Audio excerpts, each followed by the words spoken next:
Сәлем достар, біз бүгін сіздермен past continuous тақырыбын өтетін боламыз. Жалпы continuous дегеніміз өзіміз білетіндей, яғни созылмалы іс-әрекет.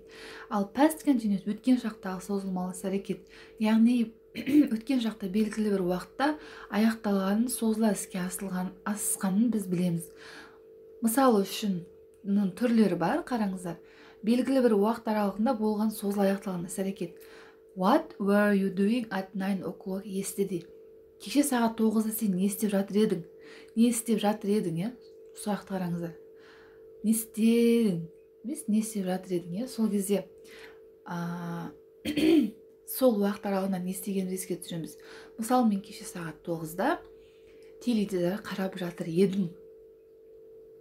Ол ұзақ іс-әрекет. Мен теледидарды өшірген жоқпын, мен теледидар қарап отыр едім. Соны мен айта аламын. Екінші, өткен шақта іс-әрекет жүріп жатқанда екінші бір қимылдың болған көрсетеді. Мысалы үшін, we were watching TV when mother come home. Анам үйге келгенде, біз теледидар қарап жатыр едік. Созылмалы, созылып тұр. Бір уақыт аралығында. Қашан? Анам келгенде. Біз көріп жатыр едік. 3.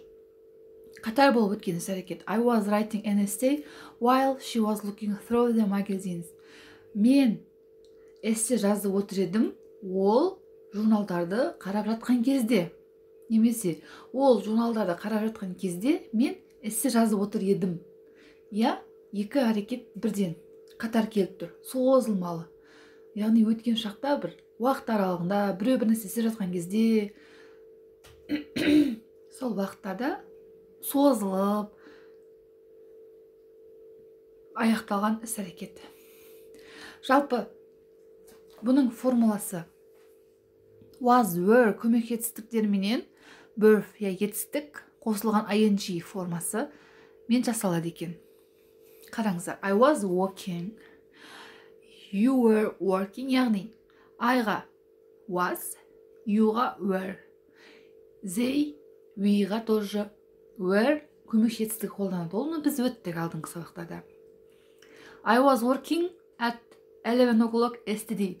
Мен сағат 12-де кеше жұмыс жасап жатыр едім. Уақыт көрсетілген. Сол аралықта созылып істелінген іс-әрекет айтып отыр.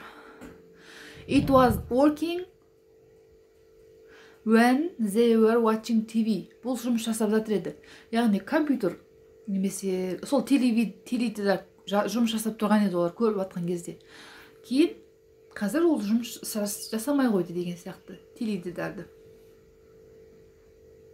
They were working, олар жұмыс жасап жатқан еді, when he come, ол келген кезде. Яғни бастығы келіп қалды ма, белгісіз. Олар жұмыс жасап жатқан еді, қашан?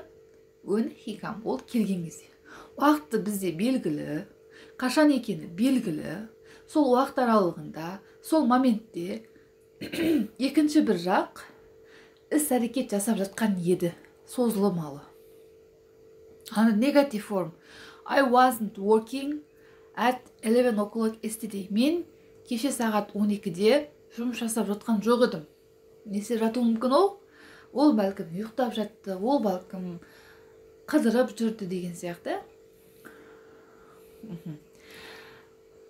Яғни бұның формасы міндетті түрде етістікке ing жалғанады. Кез келген етістікке ing жалғап қоя бересіздер.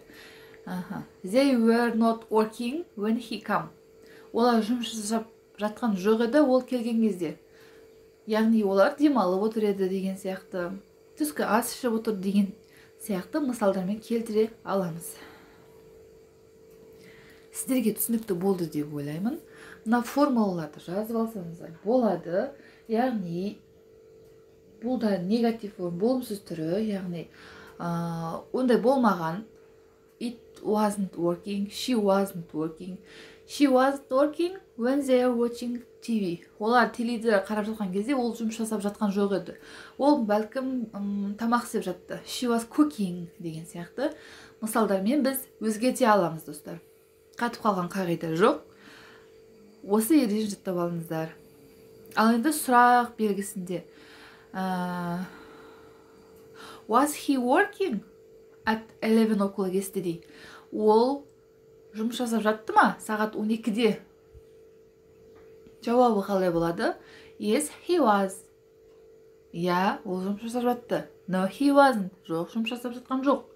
Оны да сіздерге жауабы өте белгілі, ол мүлдем қиын емес. Were they working when he came? Олар жұмыс жасап жатты ма ол келген кезде? Yes, they were. No, they weren't. Бұл да дәл осылай жіктеліп, дәл осылай жауап беріледі екен. Міне осылай.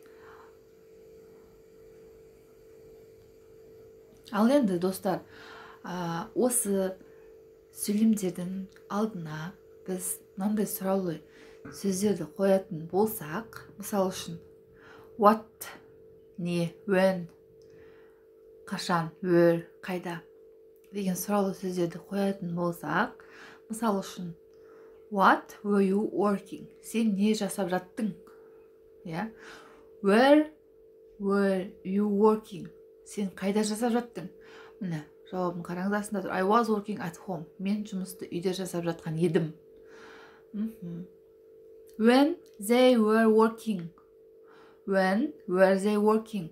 Олар қайда Олар қашан жасап жатыр еді? They were working at 12 o'clock. Олар сағат 12-де жасап жатыр еді. Яғни, жауабы осындай болады. They were working at 11 o'clock. Олар сағат 12-де жұмыс жасап жатыр еді. Бір уақыт аралығында созылмалы әрекет. Яғни, алдында осындай сұраулы сөздерді де қоя аласыздар.